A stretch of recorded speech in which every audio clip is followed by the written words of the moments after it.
Hello అండి, అందరికీ నమస్కారం. నేను మీ కట్టా కార్తీక్. మనం సూర్యుడి మీద ఉమ్మి ఊసామనుకోండి, ఏమవుద్ది? తిరిగి మన మొహం మీద పడిద్ది. అంతే తప్ప ఎప్పటికీ మనం ఊసే ఉమ్మి సూర్యుడి మీదకి చేరదు, మన మొహం మీదే పడిద్ది. ఈ వాస్తవాన్ని వైసీపీ సోషల్ మీడియా గమనించాలి. లేదు ఎవరైనా ట్రైనింగ్ అన్న ఇప్పించాలి.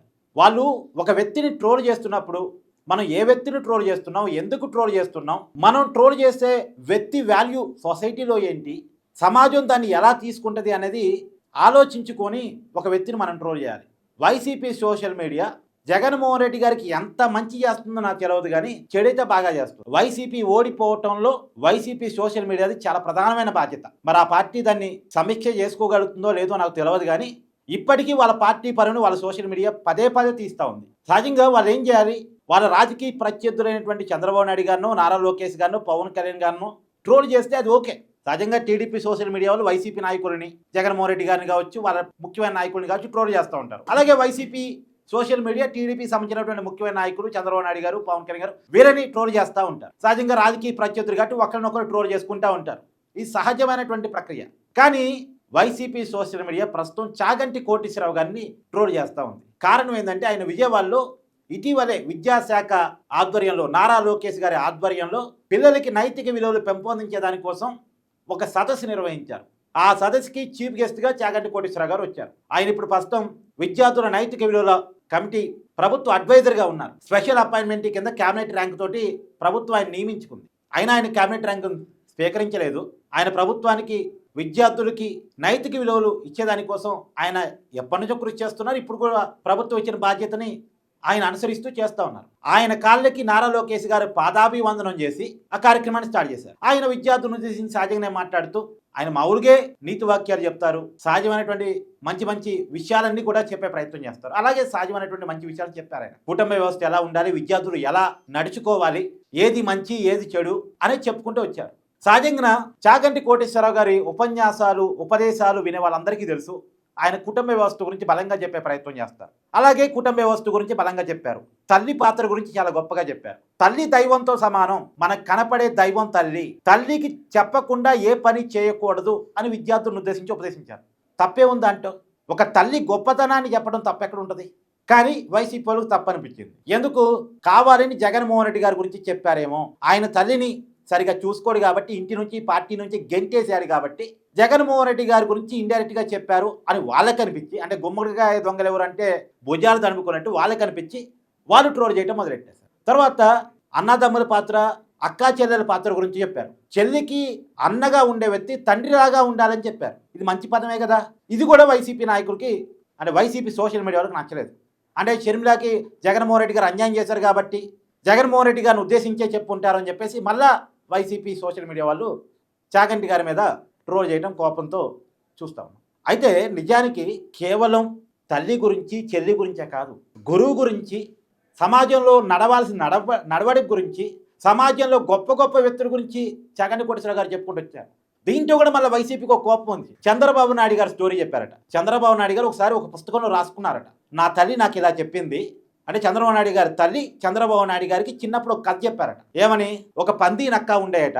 ఆ రెండు పని కోసం వెళ్ళి బురదలో పొల్లయ్యట. పందేమో బురదలో పొలితే ఇంటికి వచ్చిన తర్వాత యజమానికి అడగాలి, యజమానికి కష్టం కల్పించడం ఎందుకు అని చెప్పేసి అక్కడే పక్కనే ఉన్నటువంటి వాగులు శుభ్రంగా బురదంతా కడుక్కొని ఇంటికి వచ్చేదంట. నక్క మాత్రం అదే బురదతో ఇంటికి వచ్చేదంట. యజమాని చూసి పంది కష్టపడలేదు, నక్కేమో కష్టపడింది, తను ఒంటి నిండా బురద ఉంది కాబట్టి నక్క కష్టపడింది అనుకొని యజమాని నక్కకి ప్రయారిటీ ఇస్తూ పందికి అసలు తిండి పెట్టడం కూడా మానేశాడట, కేవలం నీరు ఇస్తున్నాడట. కానీ ఒకరోజు యజమాని ఏది నిజంగా కష్టపడుతుందని గమనిస్తే అర్థమైపోయిందంట, పంది కష్టపడుతుంది, పైగా యజమానికి కష్టం ఉండొద్దని చెప్పేసి కడుక్కొని వస్తుంది, నక్క నాటకాలు ఆడుతుంది, నక్క బుద్ధి చూపిస్తుంది అని అర్థమైందంట. నిజం ఏదో ఒకరోజు తెలిసింది. కాబట్టి కష్టపడాలి, కష్టపడిన దానికి మనకెవరైతే ఆ కష్టాన్ని అప్పచెప్పారో వాళ్ళే కష్టం లేకుండా చేయాలని వాళ్ళ అమ్మేదో నీతి కథ చెప్పిందంట చంద్రబాబు నాయుడు గారికి. దాన్ని ఆయన పుస్తకంలో రాసుకున్నారు. దాన్ని చాగంటి కోటేశ్వరరావు గారు చెప్పారు. చూసారా, చాగంటి కోటేశ్వరరావు గారు చంద్రబాబు నాయుడు గారు భజన చేస్తున్నారు అని చెప్పేసి మాట్లాడటం మొదలెట్టి, కేవలం చంద్రబాబు నాయుడు గారి కథనో చంద్రబాబు నాయుడు గారి గురించో చాగంటి కోటేశ్వరరావు గారు చెప్పలేదు. ఆయన అబ్దుల్ కలాం గురించి చెప్పారు, సచిన్ టెండూల్కర్ గురించి చెప్పారు. కావాలంటే మీకు వినిపిస్తా చూడండి. ఇట్ ఇన్ మై వే అని సచిన్ టెండూల్కర్ ఒక పుస్తకం రాశారు. మీరందరికీ పిల్లలు కాబట్టి మీకు బహుశా సచిన్ టెండూల్కర్ గారంటే చాలా ప్రీతి ఉంటుంది. మీరు ఆయన రాసిన పుస్తకం చదివారేమో అని నేను అనుకుంటున్నాను, కొంతమంది పిల్లలైనా. అందులో ఆయన ఒక విషయం రాశారు. ఆయన చిన్నతనంలో ఆ రోజుల్లో అచ్రేకర్ గారిని క్రికెట్లో ఆయన దగ్గర నేర్చుకోవడం అంటే చాలా గొప్ప. అచ్రేకర్ గారి దగ్గర క్రికెట్లో శిక్షణ పొందడం కోసం టెండూల్కర్ గారు వెళ్ళినప్పుడు ఆయన్ని తీసుకెళ్ళింది ఆయన అన్నగారు అజిత్.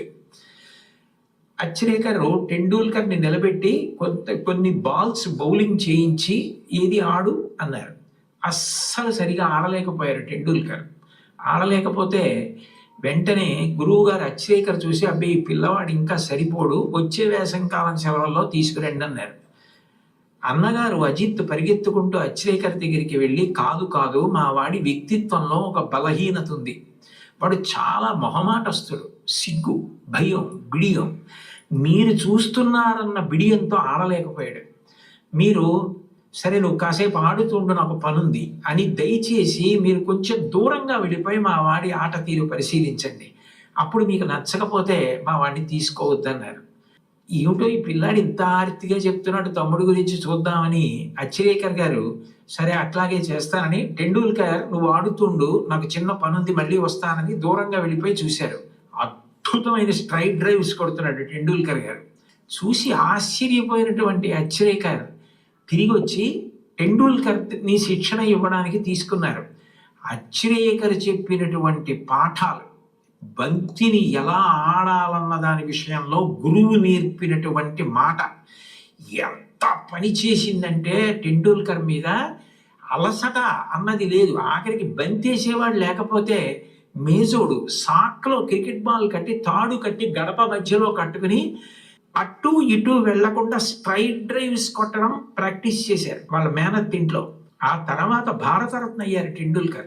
ఆయన గొప్పతనం ఎక్కడుందంటే టెండూల్కర్ది, అంత గొప్పవాడై భారతరత్న అయిన తర్వాత, పార్లమెంట్ మెంబర్ అయిన తర్వాత గురువు గారు అచ్రేకర్ మరణిస్తే ఆయన వెళ్ళి పాడి మోసాడు టెండూల్కర్. అది గురువు పట్ల ఇవ్వవలసిన గౌరవం. ఇది వినాలి అందరూ అని చెప్పేసి పూర్తిగా వినిపించాను నేను. ఎవరి గురించి చెప్పారు? సచిన్ గురించి చెప్పారు. ఎందుకోసం చెప్పారు? గురువు గొప్పతనం చెప్పడం కోసం చెప్పారు. అందరికీ ఇష్టమైన వ్యక్తుల పేర్లు తీసుకొని, సమాజంలో ఎదిగిన వాళ్ళ చరిత్ర తీసుకొని, వాళ్ళ జీవితంలో వాళ్ళ పుస్తకాల్లో రాసుకున్న గొప్ప విషయాలని, నీతి విషయాలని ప్రజలకు బోధిస్తూ ఉంటారు ఆయన. అబ్దుల్ కలాం గురించి కూడా చెప్పారు, చూడండి ఒకసారి. ఏపీజే అబ్దుల్ కలాం గారు, ఆయన పేరు చెప్తే పిల్లలు పరవశించిపోతారు. కాకినాడలో ఒకసారి నేను గోశాలకు వెడుతుంటే సాయంకాలం వేళ పిల్లలు స్వచ్ఛందంగా, అదేం ఎవ్వరూ నిర్వహించింది కాదు, వాళ్ళంతట వాళ్ళుగా బయటికి వచ్చి కొవ్వొత్తులు పట్టుకుని ఎడుతున్నారు కొంతమంది. నాకు ఏమిటి ఇక్కడ ఏమీ కనపట్టలేదు, ఇక్కడ ఏమీ నినాదాలు లేవు, నడిపిస్తున్న వాళ్ళు లేరు, పిల్లలు ఎందుకు కొవ్వొత్తులు పట్టుకుని వెళ్తున్నారని నేను వాళ్ళని అడిగాను, ఏమ్మా ఎందుకు ఎడుతున్నారని. మహానుభావుడు అబ్దుల్ కలాం గారు శరీరం విడిచిపెట్టేశారండి, అందుకని కొవ్వొత్తులు పట్టుకుని ఎడుతున్నా ఉన్నారు. నేను ఈ మధ్య కాలంలో ఒక నాయకుడు వెళ్ళిపోతే, ఒక వ్యక్తి మరణిస్తే పిల్లలు స్వచ్ఛందంగా కొవ్వొత్తులు పట్టుకుని వెళ్ళడం చూసింది అబ్దుల్ కలాం గారి విషయంలో చూశాను. అటువంటి అబ్దుల్ కలాం గారు వింగ్స్ ఆఫ్ ఫైర్ అని ఇంచుమించు తన జీవిత చరిత్ర ఆ పుస్తకంలో వ్రాసుకున్నారు. రెండో ప్రపంచ యుద్ధ విన్నారు కదా, అబ్దుల్ కలాం గారి గురించి చెప్పారు. అబ్దుల్ కలాం గారు వాళ్ళ అమ్మ గురించి రాసుకునేటువంటి వ్యాఖ్యానం కూడా చెప్పేటువంటి ప్రయత్నం చేశారు. అంటే ఇక్కడ మనం అర్థం చేసుకోవాల్సింది, ఆయన చంద్రబాబు నాయుడు గారు భజన చేశారు అనుకుంటే అబ్దుల్ కలాం గారు భజన చేశారా? సచిన్ టెండూల్కర్ గారు భజన చేశారా? కాదు. ఆయనకి ఎవరి భజన చేయవసరం లేదు. అవసరమైతే మనంతా ఆయన భజన చేయొచ్చు. ఆయన అంత గొప్ప ఆయన. బ్రహ్మశ్రీ చాగంటి కోటేశ్వరరావు గారు. అలాంటి వ్యక్తి మీద ట్రోల్స్ ఏంటి స్వామి? నేను చాగంటి కోటేశ్వరరావు గారి కాళ్ళు పట్టుకొని జగన్మోహన్ రెడ్డి గారి గురించి చెప్పిస్తాను. జగన్మోహన్ రెడ్డి గారిని తల్లి మీద కేసు విత్డ్రా చేసుకొని, సరస్వతి పవర్ ఆ ఇష్యూ ఉంది కదా, ఆస్తి ఉంది కదా, ఆస్తి పత్రాలు పట్టుకుపోయి తల్లి దగ్గర పోయి, అంటే ఇంకా రియల్ పేపర్స్ నా దగ్గరే ఉన్నాయని జగన్మోహన్ రెడ్డి గారు కోర్టులో అఫిడవిట్ దాఖలు చేశారు కదా, అవి తీసపోయి, అమ్మ నీతో నాకు కేసేంటి, నీ వల్లే కదా నేను రాజకీయంగా ఎదిగాను, నీ ఆశీర్వాదంతోనే ఎదిగాను, ఆ రోజు నువ్వు పులివెందుల ఎమ్మెల్యేగా, అంటే అప్పటి వరకు రాజకీయాల్లోకి బయటికి రాని నువ్వు పులివెందుల ఎమ్మెల్యేగా పోటీ చేసి పార్టీ పెట్టినప్పుడు గౌరవ అధ్యక్షురాల పోస్టులో ఉండి నన్ను ఆస్పర్దించడం వల్లే నా పార్టీ కంటూ ఒక ఉనికొచ్చింది, నన్ను జనం నమ్మారు. నేను తండ్రి పేరు చెప్పుకొని ఎదిగిన వ్యక్తిని. నా తండ్రి గారి ఎదగటంలో మీ పాత్ర ఉంది, తండ్రి గారి సతీమణిగా నేను ఎదగటంలో మీ ఆశీర్వాదం ఉంది ఒక తల్లిగా. అందుకని మీ చిన్న ఆస్తి కోసం మీతో కోర్టు కేసు ఏందమ్మా, నాకు నచ్చలేదు, నేను రియలైజ్ అయ్యాను, ఇదిగో మీకు ఇస్తున్నానని తల్లి కాళ్ళు పట్టుకొని తల్లికి ఆస్తి పత్రాలు అప్పచెప్పానండి. నేను చాగంటి కోటేశ్వరరావు గారి కాళ్ళు పట్టుకొనైనా జగన్మోహన్ రెడ్డి గారి గురించి చెప్పిస్తాను. తర్వాత చెల్లి దగ్గరికి పోయి, అమ్మా చెల్లి నీకు అన్యాయం చేశానేమో, తండ్రి ఆస్తిలో బిడ్డకు కూడా పాత్ర ఉంటుంది, మహిళకు కూడా ఆస్తి హక్కు ఉంది మన చట్టాల ప్రకారం, నీకు ఏం కావాలో చెప్పు తల్లి. నేను జైల్లో ఉన్నప్పుడు నా కోసం పాదయాత్ర చేసినటువంటి వ్యక్తివి నువ్వు, ఒక మహిళవై ఉండి చాలా ఇబ్బందులు ఉంటాయి, అయినా సరే నువ్వు పాదయాత్ర చేశావు, ఏ మహిళ చేయనటువంటి పని నువ్వు నా కోసం చేసి పెట్టావు. ఎవరో మన రాష్ట్రంతో సంబంధం లేని, మన పార్టీతో సంబంధం లేని రిలయన్స్ కుటుంబానికి ఓ రాజ్యసభ ఇచ్చాను, నీకు ఇవ్వటం పెద్ద విషయమే ఉంది నాకు. అందులోనూ మన తండ్రిని చంపుంటారు అని ఆరోపణ చేసిన కుటుంబానికే రాజ్యసభ ఇచ్చినోని నేను, నీకు ఇవ్వలేనా తల్లి? నీకు రాజ్యసభ ఇస్తాను, ఆస్తిలో వాటా ఇస్తాను, క్షమించి తల్లి, ఇప్పటి వరకు జరిగింది, నేను రియలైజ్ అయ్యాను, రా ఇంటికి అని చెప్పేసి చెల్లిని పిలవమనండి. చెల్లి కట్టుకున్న చీర మీద కామెంట్ చేయడం వదిలేసి చెల్లిని ఇంటికి పిలిచి చెల్లికి ఆస్తిలో వాటా ఇచ్చి పార్టీలో వాటా ఇవ్వమనండి. కుటుంబ వ్యవస్థకి జగన్మోహన్ రెడ్డి గారు ఇచ్చే ప్రయారిటీ గురించి నేను చెప్పించే ప్రయత్నం చేస్తాను. ఒక వాక్యం అన్నా, ఒక మాట అన్నా. ఏంటి స్వామి, మనం విలువలతో ఉంటే మన గురించి చెప్పుకోవాలని మనం కోరుకోవాల్సిన అవసరం లేదు, ఆటోమేటిక్గా చెప్పేస్తారు. మనం విలువలతో ఉండాలంతే. మన గొప్పతనాన్ని మనం చెప్పుకోవాలి, భజన చేసుకోవాలి అని మనం అనుకోకూడదు. చెప్పుకునే స్థాయికి మనం ఎదగాలంతే. మన జీవిత ప్రయాణం ఆదర్శంగా ఉంటే మన గురించి చెప్పుకునే వాళ్ళు ఖచ్చితంగా ఉంటారు. ఇప్పుడు తల్లి గొప్పతనం, కుటుంబ వ్యవస్థ గొప్పతనం, ఇంట్లో ఉండేటువంటి అక్క చెల్లెళ్ళ గొప్పతనం పిల్లలకి బోధిస్తే అది జగన్మోహన్ రెడ్డి గారికి ఎక్కడ, జగన్మోహన్ రెడ్డి గారి పేరు ఏమైనా ఉచ్చరించారా? ఆయన వివాదాలకి అతీతుడైన ఆయన ఉద్దేశం వల్ల మన ధర్మాన్ని ఈ జనరేషన్ తెలియజేయాలి, ఈ జనరేషన్ మంచి మార్గంలో పెట్టాలి. చదువులు కమర్షియలైజ్ అయి ఉన్నాయి, వాస్తవాలు చదువులతో జ్ఞానం రావట్లేదు. సో జ్ఞానబోధ అనేది ఒకటి పిల్లలకి చేయాలి. మన పురాణాలు ఏంటి, మన ఇతిహాసాలు ఏంటి, మన చరిత్ర ఏంటి, మన సంస్కృతి ఏంటి, మన గొప్పతనం ఏంటి, ఇలా ప్రపంచం మొత్తం భారతదేశానికి ఎందుకు సెల్యూట్ చేస్తూ ఉంటుంది, ప్రపంచంలో భారతదేశానికి మాత్రమే సాధ్యమైనటువంటి మన కుటుంబ వ్యవస్థ ఏంటి, ఇది ఈ జనరేషన్ తెలియజేయాలన్నది చాగంటి కోటేశ్వరరావు గారి, గరికపాటి గారి లాంటి వాళ్ళ ప్రయత్నం. అప్పట్లో అంటే గరికపాటి గారి మీద కూడా రకరకాల ట్రోల్స్ చేశారు. ఎవరు ఆయన మొదటి భార్యను తీసుకొచ్చి ఆమెతో మాట్లాడించే ప్రయత్నం చేశారు. ఎప్పుడో అయిపోయినటువంటి సంగతిని తీసుకొచ్చి ఇప్పుడు మాట్లాడించే ప్రయత్నం చేసుకొచ్చి, ఎందుకు ఆయనకేదో పదవి రాబోతుందని. హిందూ ధర్మం మీద కుట్ర, హిందూ ధర్మాన్ని ప్రచారం చేసే వాళ్ళ మీద కుట్ర. ఇది మానుకుంటే మంచిదేమని అనేటువంటిది నా ఉద్దేశం. లేకపోతే ప్రజలే చూసుకుంటారు. మీ అభిప్రాయాన్ని కామెంట్ రూపంలో తెలియజేయండి.